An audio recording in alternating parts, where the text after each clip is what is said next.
Alors, la question de la place des religions dans la sphère publique est une question qui ne peut se poser que dans certaines sociétés, qu'on qualifie de libérales, car elle suppose la liberté religieuse garantie par un État qui n'impose pas à la société sa conception de la vraie religion. Et en même temps, il y a un paradoxe, parce que le libéralisme a toujours tendance à reléguer les religions dans la sphère privée et il ne peut pas en même temps empêcher leur retour dans la sphère publique. Et d'ailleurs, comment le pourrait-il ?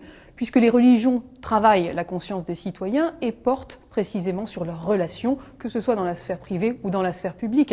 Donc les religions ont un rôle éminent dans le débat public, qu'elles jouent pleinement, notamment sur les questions de société, mais elles sont aussi visibles et actives dans l'espace public, à travers les signes religieux, les lieux de culte, les associations caritatives ou encore les institutions universitaires.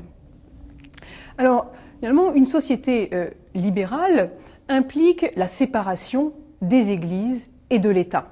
En France, c'est la loi de 1905 qui est une loi de séparation, je le rappelle, et non pas une loi de laïcité. D'ailleurs, le terme de laïcité est absent de la loi de 1905. Alors la Constitution dira ensuite que la République est laïque.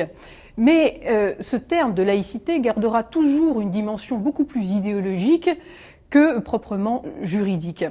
Et le rêve peut-être de ceux qui sont pour la laïcisation de la société, c'est justement la neutralisation religieuse de la société. Alors que la loi de 1905 montre que l'État doit être laïque parce que justement la société ne l'est pas.